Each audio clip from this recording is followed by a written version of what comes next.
Hello friends, Vande Mataram, जय हिंद।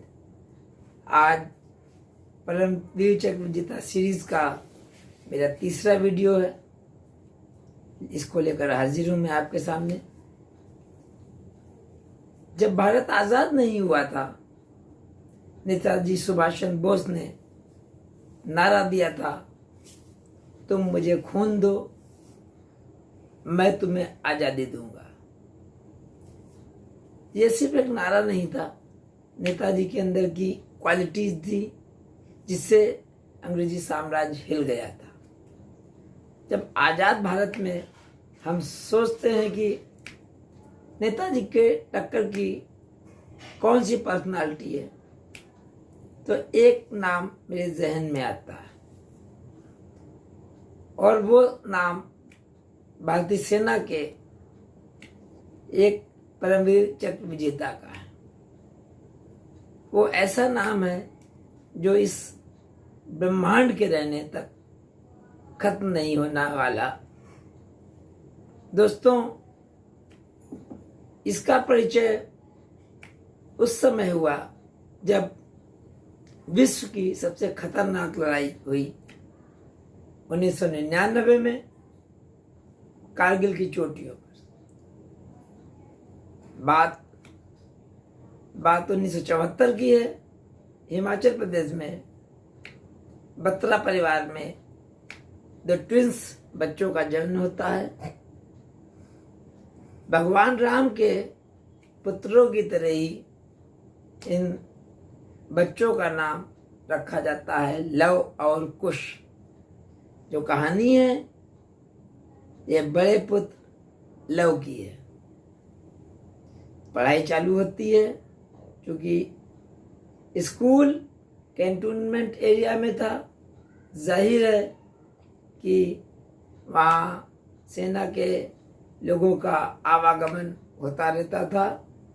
ये बालक लव शुरू से ही पता नहीं क्या था कि सेना का फ्लैग मार्च, सैनिकों को आते जाते, उनके हथियारों को बहुत ही ध्यान से देखता था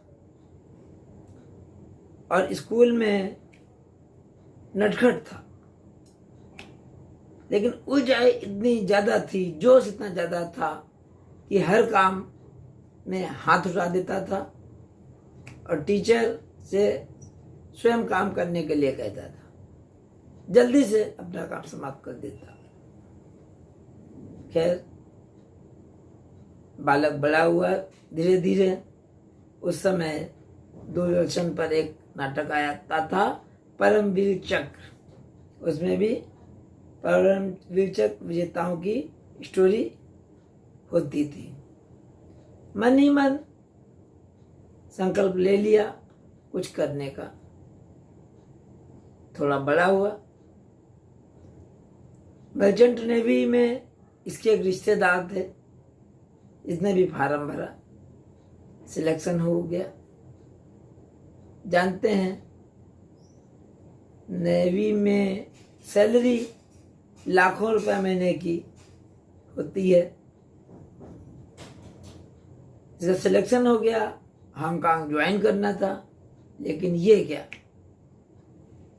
2 दिन पहले ही अपनी मम्मी के पास गए और बोले, मेरी इच्छा नहीं है मर्चेंट नेवी में जाने की, मैं भारतीय सेना को ज्वाइन करना चाहता हूँ। मदर फादर ने इसके लिए हामी भर दी। इसके बाद तैयारी की और भारतीय सेना में सिलेक्शन हो गया। इस बीच पता चला कि हमारे 3 बार चोट खाए दुश्मन पाकिस्तान में कारगिल की पहाड़ियों पर फिर एक बार धोखे से कब्जा कर लिया। तोलोलिंग एक पहाड़ी है, वहां पर भारतीय सैनिकों का कब्जा नहीं हो पा रहा था। इनकी टुकड़ी को और एक और टुकड़ी को साथ में आदेश दिया गया कि उस टुकड़ी पर दुश्मन को भगाकर तिरंगा लहराना है। बहुत खतरनाक मिशन था। सीधी खड़ी चढ़ाई,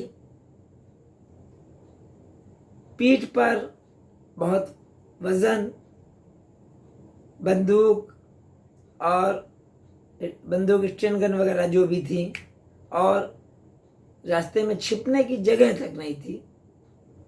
और सबसे खतरनाक ये बात थी कि दुश्मन को कवर करने के लिए नीचे से भारतीय सेना भी तोप के गोले दाग रही थी।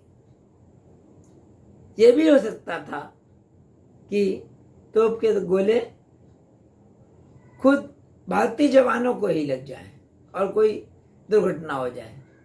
खैर, आगे बढ़े और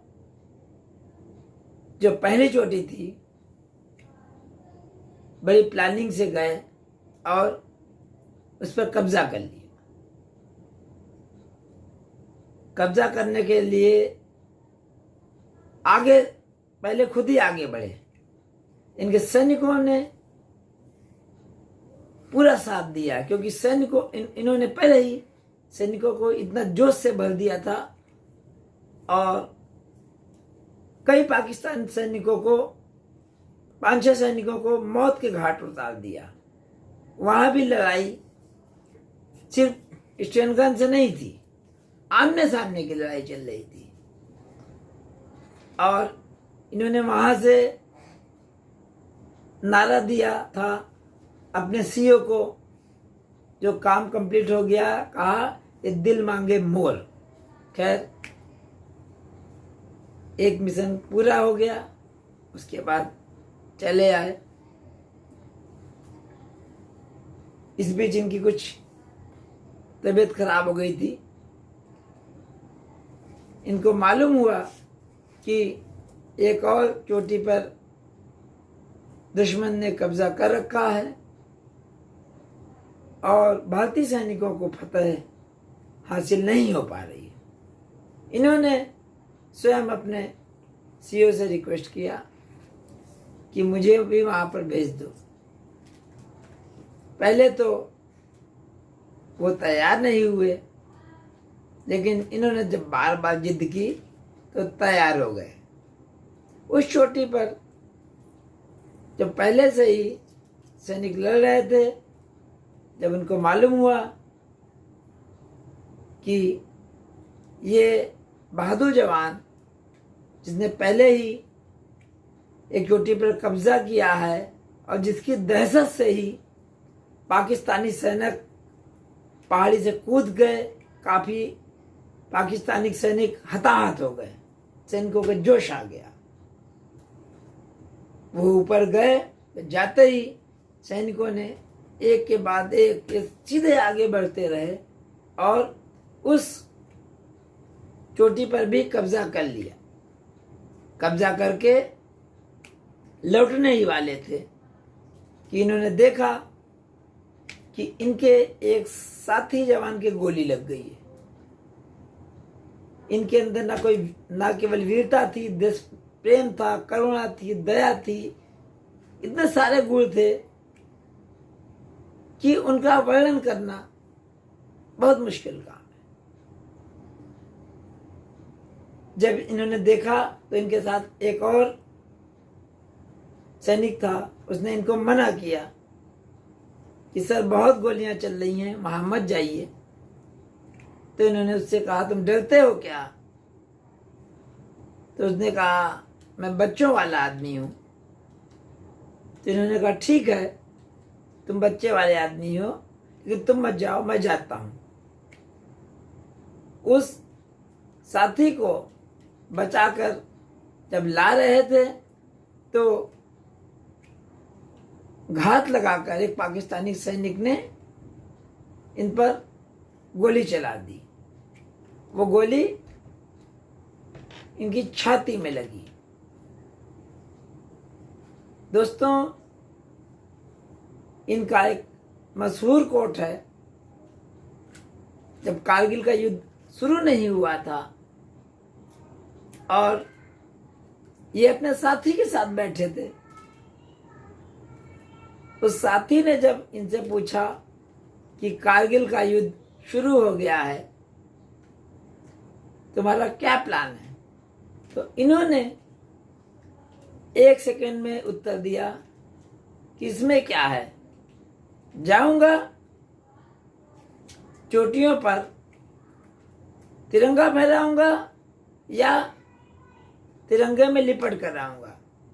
दोस्तों, इस जवान ने पहले चोटियों पर तिरंगा फहराया और उसके बाद लिपट कर आया। दोस्तों, प्यारे बच्चों, ऐसे ही जवानों पर हमें गर्व है। तो इसका नाम जानना चाहेंगे?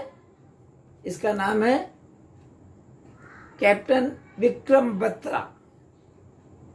जब इन्होंने पहली चोटी जीती थी, उसी समय इनका प्रमोशन लेफ्टिनेंट से कैप्टन के पद पर कर दिया गया था। दोस्तों, नमन है इस बहादुर कैप्टन विक्रम बत्रा को, इनके मम्मी को, पापा को और इनके सारे परिवार को। जय हिंद साथियों।